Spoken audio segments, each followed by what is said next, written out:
시청자님 안녕하세요. 예, 안녕하세요. 네, 궁금하신 종목은요? 현대모비스 네, 매수가가 20만 원이고요. 네, 비중 20%. 네. 지금 약간 한 10%가량 수익 내고 계신데 네. 이 종목 어떤 점이 궁금하세요? 이 목표가를 어느 정도 잡아야 되는지 네. 그게 궁금하고요. 네. 원래는 그보다 좀 싸게 한 17만 원에 샀는데 네, 좀 22만 원대 돼서 좀 팔고 네. 다시 떨어지길래 또 다시 잡으셨어요? 사고를 해서 잡아서 평균가 올라갔는데 한 목표가는 어느 정도로 잡아가지고 갈까 길게 가고 싶은데. 장기적으로. 시청자님 지금 17만 원대 사셔서 22만 원에 파셨으면 그때도 수익 많이 내셨겠어요? 좋으시겠어요? 팔고 또 합쳐가지고 네. 이래서 저 전문가님 말 듣고 산 건데. 그래요? 수익 축하드리고요. 예. 한 번 더 또 큰 수익 저희 노려보겠습니다. 전화 끊지 예. 마세요. 네, 감사합니다. 네. 이건무 전문가님, 지금 매매를 한 차례 좀 잘하셨고 두 네. 번째 들어가서 이번엔 장기적으로 계획 어떻게 세워볼까요? 일단 이번에도 뭐 이전에 했던 매매 형태 그대로 좀 진행하셨으면 어떨까라는 생각이 들거든요. 네. 예를 들어서 종목 좀 다양하게 하기보다는 이 종목을 정말 이제 방향성에 대해서 우상향을 기대했다. 이 종목에 대한 모멘텀을 기대했다라면은 그냥 이 종목을 가지고 계속 매매하는 거를 저는 공감해요. 공감하고 또 매매에 대한 형태도 저점이라고 보이는 자리는 매수를 하고 고점이라 보이는 자리는 매도를 하고 충분히 그렇게 해도 방향성 매매할 수 있는 종목이라고 생각을 합니다.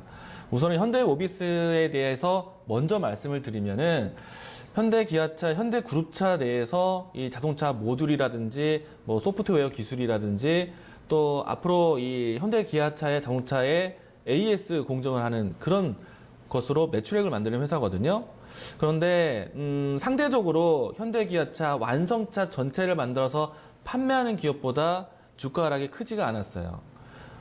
우선은 전체적으로 현대차 그룹 자동차 시장이 좋지 않은데 이 종목에 대한 주가가 견고했던 이유는 그동안에 현대기아차에 대한 신차는 없었지만은 현대기아차에 대한 AS는 좀 꾸준했던 것 같습니다. 물론 이제 차가 네. 오래되면 AS를 분명히 받아야겠죠. 네. 뭐 안 좋은 차다라는 게 아니라 그런 이제 꾸준한 안정적인 이런 매출에 대한 매출을 늘릴 수 있는 방법은 있었다라는 것이고요.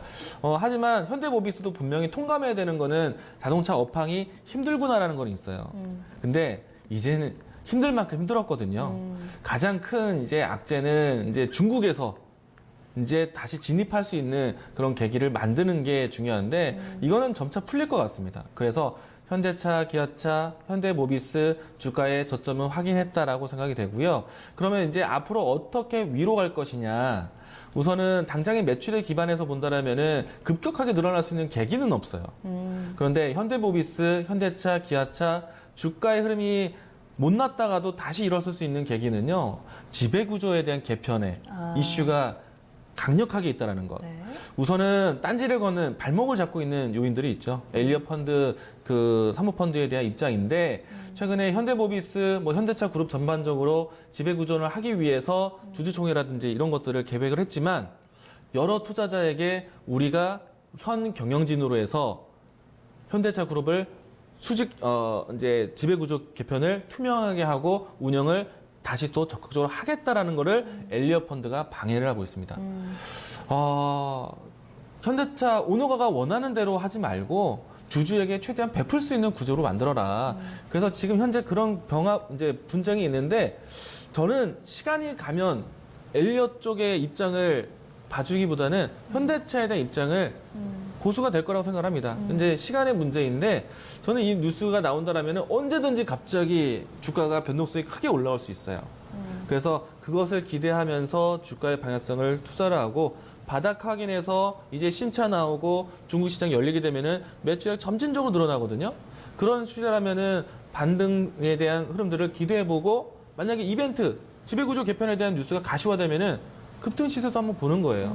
그래서 현대모비스 선택하신 건 나쁘지 않다. 이제는 전략인데 주가 차트 보면서 설명을 드리도록 하죠.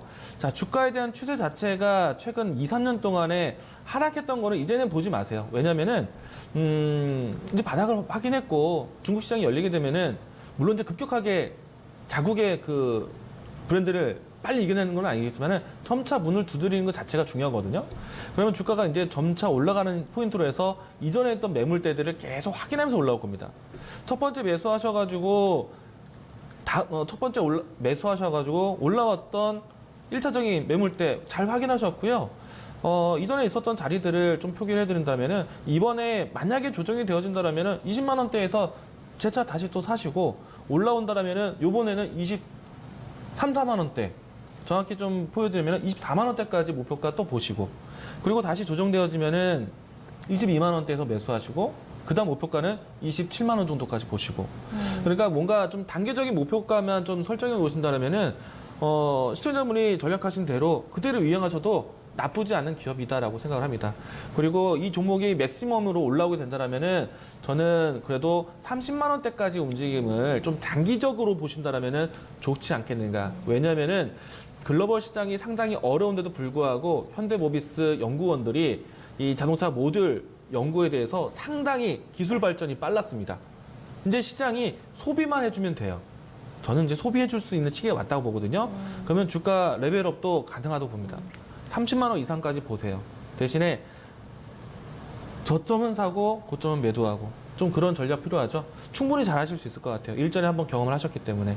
지금 이제 가격대를 한 번 더 이야기를 드리면은 22만 원대, 네. 그다음에 24만 원대, 그리고 27만 원대, 그리고 30만 원. 이렇게 기억하시면 좋을 것 같습니다. 시청자님 다 기억하시겠어요? 예, 감사합니다. 메모 잘했어요. 네. 예, 이번에도 예. 확실히 좀 잘 대응해 보시기 바랍니다. 예, 감사합니다. 네.